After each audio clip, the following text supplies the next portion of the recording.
புதிய வடிவங்களில் வரத் தொடங்கியிருக்கும் கல்விக்கான தடைகளை அரசியல் களத்தில் பார்த்துக் கொள்வதாக கூறியுள்ள முதலமைச்சர் மு.க.ஸ்டாலின், மாணவர்கள் அறிவு களத்திற்கான பயணத்தை பார்த்துக் கொள்ள வேண்டும் என்றும் கேட்டுக் கொண்டுள்ளார். சென்னை நுங்கம்பாக்கத்தில் உள்ள லயோலா கல்லூரியின் நூற்றாண்டு தொடக்க விழாவில் பங்கேற்று பேசிய முதலமைச்சர் மு.க.ஸ்டாலின், நாட்டின் முதல் 10 சிறந்த கல்லூரிகளில் ஒன்றாக இந்த லயோலா கல்லூரி இருப்பதாக பெருமிதத்தோடு தெரிவித்தார். கல்விதான் ஒருவரின் அனைத்து தடைகளையும் தகர்த்து தலைநிமிரச் செய்யும் என்று கல்வி புரட்சியை தொடங்கி வைத்த நீதி கட்சி வழிவந்தவர்கள் தாங்கள் என்றும், அதனால்தான் கல்விக்கு அதிக முக்கியத்துவம் கொடுத்து நான் முதல்வன், புதுமை பெண், தமிழ் புதல்வன் போன்ற திட்டங்களை செயல்படுத்தி வருவதாகவும் முதலமைச்சர் குறிப்பிட்டார்.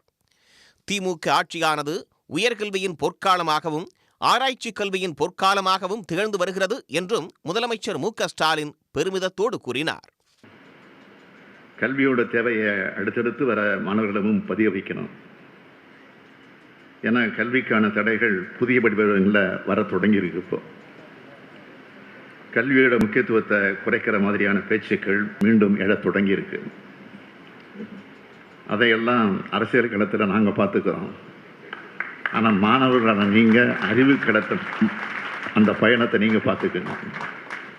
நூற்றாண்டை கண்டுவிட்ட லயோலா கல்வி நிறுவனம் தமிழ்நாட்டின் கல்வி வளர்ச்சிக்கு தொடர்ந்து பங்களித்து 1000 ஆண்டு காண வாழ்த்துவதாகவும் முதலமைச்சர் மு.க.ஸ்டாலின் தெரிவித்தார்.